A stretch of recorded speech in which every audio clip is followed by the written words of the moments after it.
Si j'ai à cœur de vous parler de la peur des agressions dans le cadre d'un trouble du comportement alimentaire, c'est que cette peur-là est, à mon sens, à l'origine de tout trouble du comportement alimentaire. Une personne ne développe pas de trouble du comportement alimentaire si elle n'a pas peur d'une ou plusieurs sortes d'agressions.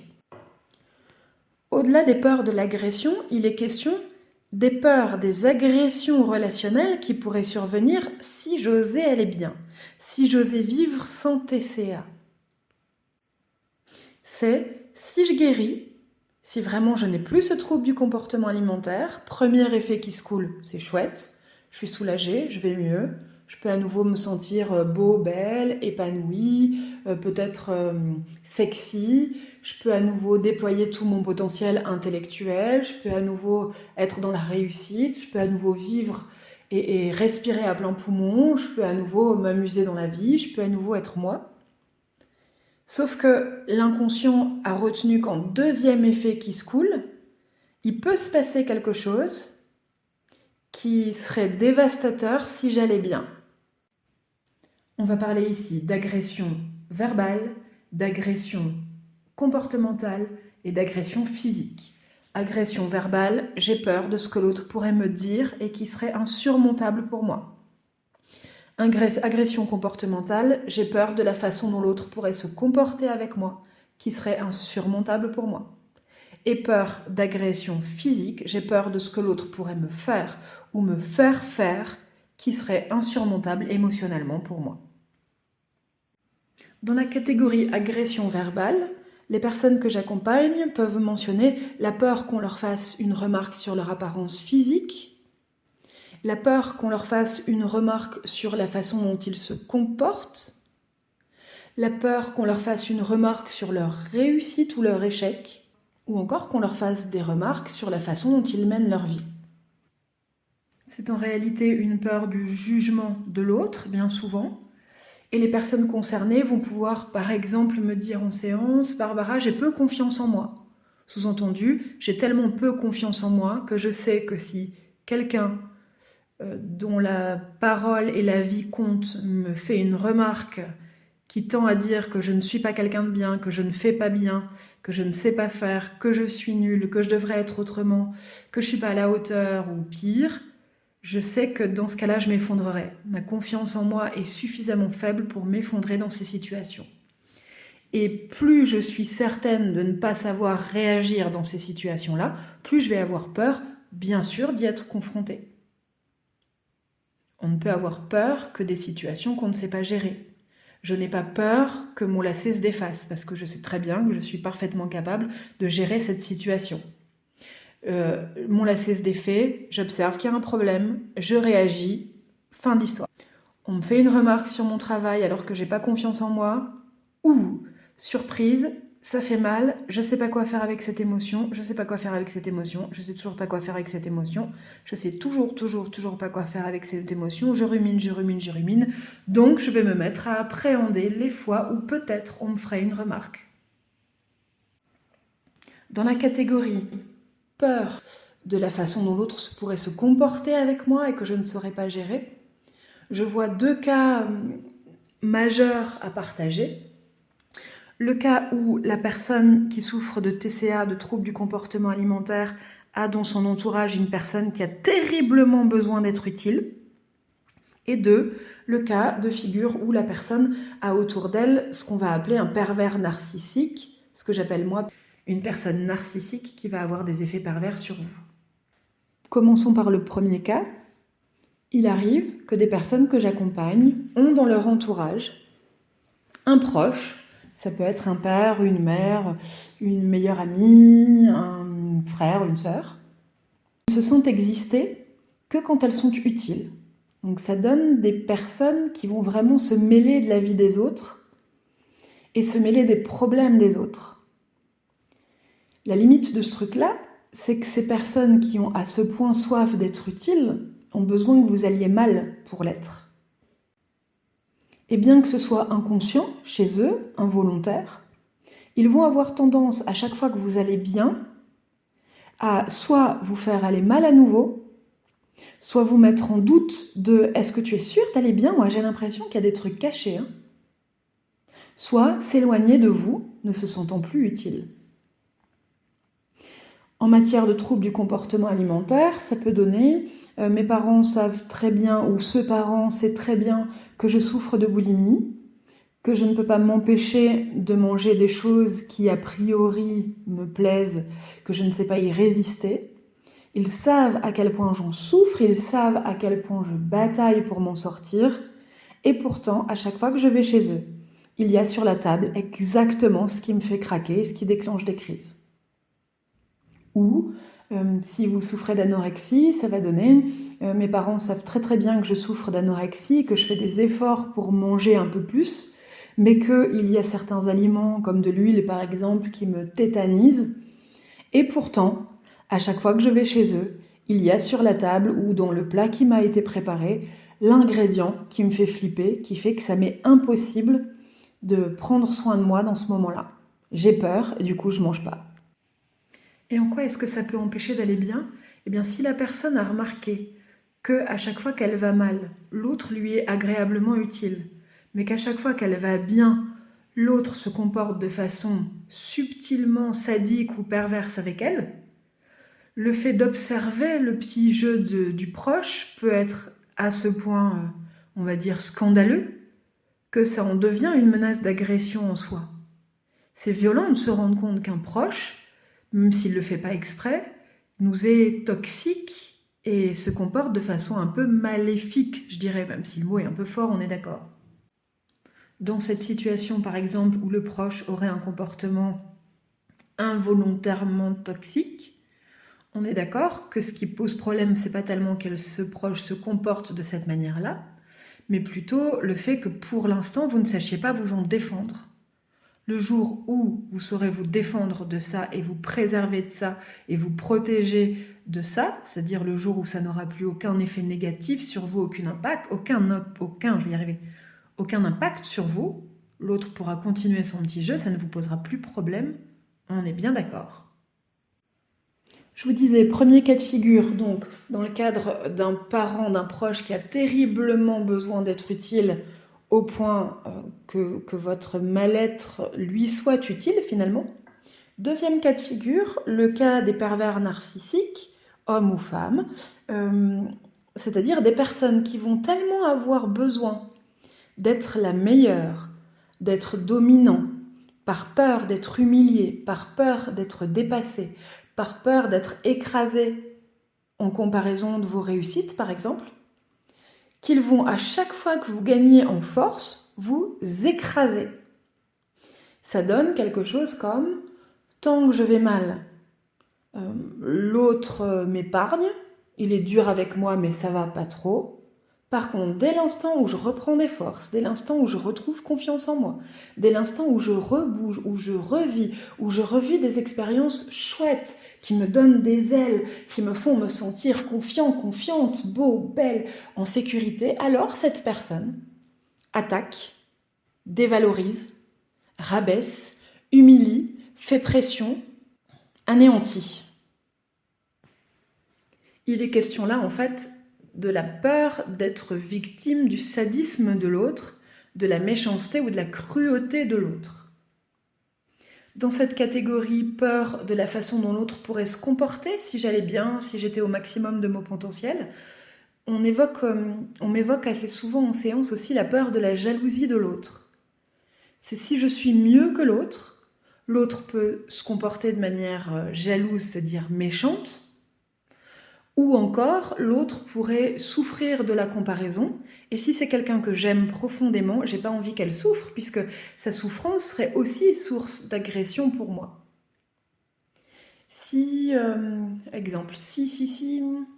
vous avez grandi avec un frère ou une sœur qui souffrait de la comparaison avec vous, vous étiez peut-être l'intello de service qui réussit au niveau scolaire, alors que cette personne-là, ce frère ou cette sœur, était plus en difficulté au niveau scolaire. On pourrait imaginer que réussir encore plus, ou être encore plus beau, encore plus belle, encore plus apprécié, pourrait engendrer, tel que votre cerveau peut l'avoir intégré en tout cas, pourrait engendrer encore plus de souffrance chez ce frère et chez cette sœur, au point de vouloir l'épargner en freinant son potentiel. Et quoi de mieux qu'un trouble du comportement alimentaire pour freiner son potentiel, n'est-ce pas? Dans la catégorie agression physique, il peut y avoir la peur de se faire frapper si on ose être trop fier de soi, trop sûr de soi. Ça peut donner, au cours de mon histoire, à chaque fois que j'ai osé être sûr de moi, me confronter aux autres, me montrer fier, je m'en suis pris une. Et mon cerveau a retenu que être fier de soi égale être en danger, menacé d'agression physique. Ça peut donner, j'ai peur en tant qu'homme par exemple d'arborer une apparence trop sûre de lui, trop bien habillée, trop classe, de peur que ça attire l'envie de certaines personnes de me fracasser la gueule. Dans la même catégorie d'agression physique, plus couramment chez les femmes, même si ça peut quand même exister chez les hommes, il va y avoir la peur de l'agression à caractère sexuel. Ça va du regard de désir d'un homme dont on ne veut pas le désir, dont on ne veut pas le regard, dont on ne veut pas l'excitation, qui s'impose à nous. Les femmes vont mentionner les gros pervers, je cite, qui les matent dans la rue, jusqu'à la peur de se faire tripoter, la peur de se faire violer, et c'est toujours la même peur finalement sous-jacente, c'est la peur de se retrouver dans une situation vécue comme une agression, qui là en l'occurrence en est pour de vrai une, mais dans tous les cas c'en est une potentiellement, que ce soit agression sexuelle ou agression verbale ou agression comportementale, si vous le vivez comme une agression, c'est que pour vous c'est une agression, c'est là où je veux en venir. Et donc, dans une situation d'agression, dans laquelle vous seriez amené à figer, c'est ça qui pose problème.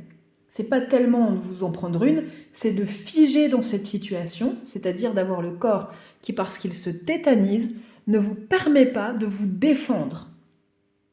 Donc ça va donner l'impression atroce de se laisser faire ou de ne pas avoir d'autre choix que celui de se laisser faire. Peur hors catégorie, je dirais, ça va être la peur d'avoir à faire face aux contraintes de la vie sans sucre. Ça concerne tout particulièrement les personnes qui vont avoir un syndrome d'Asperger et ou un trouble de déficit d'attention avec ou sans hyperactivité, ce qu'on appelle le TDAH.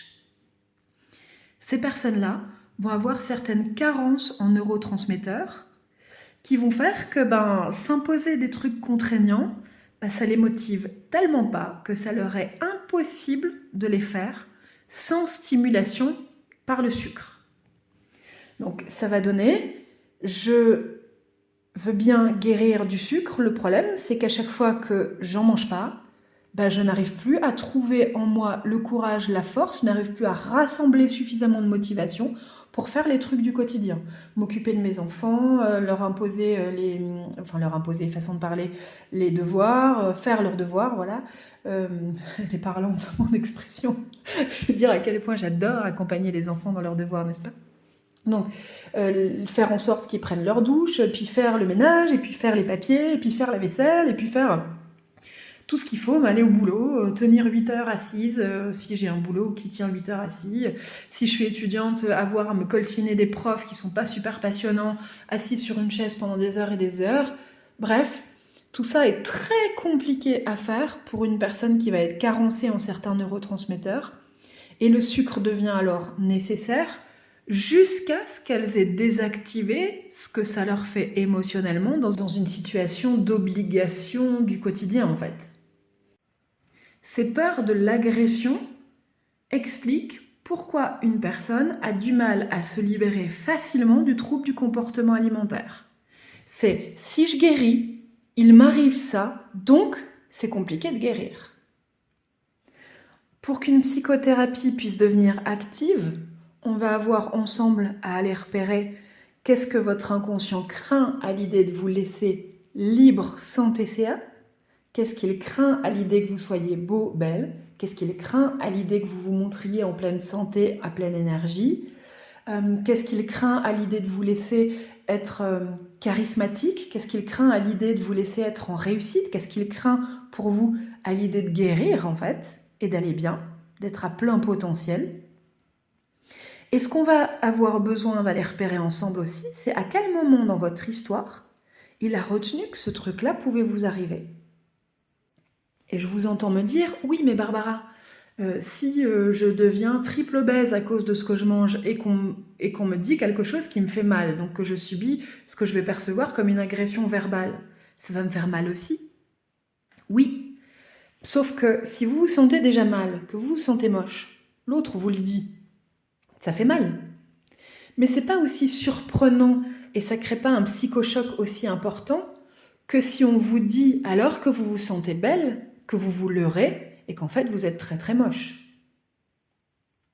Je pense à une personne qui il n'y a pas très longtemps m'a dit un jour j'étais en club de vacances avec ma famille, il y a eu une élection de petite miss, je devais avoir entre 8 et 10 ans. J'ai demandé à mes parents si j'avais le droit d'y aller et mon père m'a dit « Non mais attends, ta sœur oui, mais toi non ».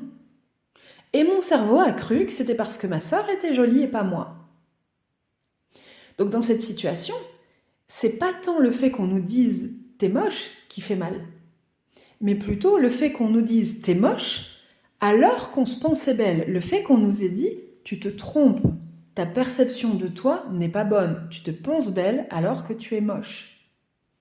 Et c'est bien le contraste entre l'image positive que cette personne avait d'elle-même et ce qu'on lui a fait croire de la part d'une personne en qui elle avait confiance, en l'avis de qui elle faisait confiance, que ça lui a fait mal. Parce que c'est comme tomber du grenier à la cave. Ce que je cherche à partager avec vous, c'est que pour qu'une personne développe un trouble du comportement alimentaire, il faut qu'au cours de son histoire, non seulement elle ait vécu ce que certains vont appeler un psychochoc, un événement qui va créer tellement de stress à l'intérieur de son corps que le corps fige, et une situation dans laquelle donc elle ne pourra pas se défendre, du fait de cette tétanie, du fait de ce figement, on dit figement ? Je ne sais pas, peu importe. Mais il faut aussi et surtout que le cerveau ait relié que c'est parce que cette personne allait bien que c'est arrivé. Et c'est là où on comprend pourquoi l'inconscient d'une personne qui a retenu qu'elle est bien égale il m'arrive des carabistouilles, qu'elle est bien égale danger, qu'elle est bien égale quelque chose qui est oversize pour moi et qui va me choquer au point de ne pas pouvoir survivre intégralement à ça, alors l'inconscient vit la guérison comme un danger. Pour que ce foutu trouble du comportement alimentaire puisse lâcher, il va falloir que tout en vous se sente parfaitement capable de se confronter et de se défendre face à toute situation d'agression potentielle sur cette terre. Avant de vous laisser, je ne peux pas m'empêcher de vous parler d'une dernière menace qui plane sur la tête de certaines personnes souffrant de troubles du comportement alimentaire, qui est la menace de la levée d'amnésie. Il peut arriver qu'une personne ait vécu une situation tellement choquante que son cerveau ne lui permet plus de s'en souvenir. La personne peut n'avoir aucun souvenir conscient de ce qui s'est passé. Dans ce cas de figure-là, le trouble du comportement alimentaire peut contribuer à maintenir ce secret masqué. Et au travers de l'accompagnement, la personne va stresser de plus en plus parce que plus elle s'approche du sans TCA, plus ce souvenir masqué menace d'être révélé à sa conscience. L'idée, c'est de faire en sorte que vous soyez tellement compétent émotionnellement que votre inconscient ne voit pas cette révélation comme un énième psychochoc de trop. Tant que se rappeler qu'on a vécu quelque chose qu'on avait totalement oublié est un psychochoc, c'est-à-dire quelque chose d'oversize, de trop grand par rapport à vos capacités à gérer les choses émotionnellement, alors l'inconscient est obligé de le maintenir masqué. Et quoi de mieux qu'un TCA pour ça ? Donc entendez que si par exemple vous avez fait quelques séances avec un ou une praticienne vraiment efficace, que vous avez travaillé déjà sur des peurs de certaines agressions, et que, bien qu'ayant désactivé des peurs, vous avez de plus en plus peur d'aller en séance, dans ce cas, le sujet à travailler, c'est la peur de se souvenir. La menace qui plane et pour lesquels la peur est à désactiver, c'est la peur de se rappeler de quelque chose qui était masqué.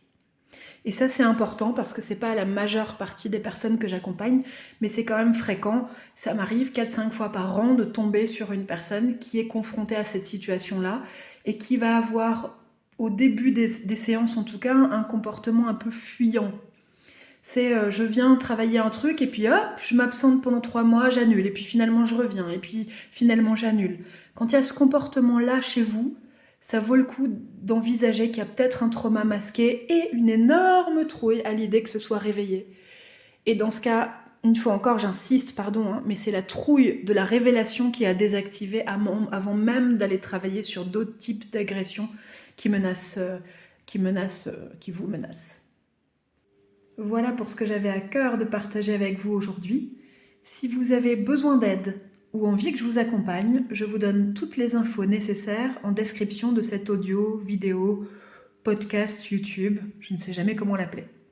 Je vous dis à bientôt. Prenez bien soin, si vous souffrez d'anorexie, de boulimie ou d'hyperphagie, d'aller écouter, entendre et tenir compte de ce dont votre inconscient a peur pour vous à l'idée de lâcher ce TCA. Parce que c'est lui qui a la clé.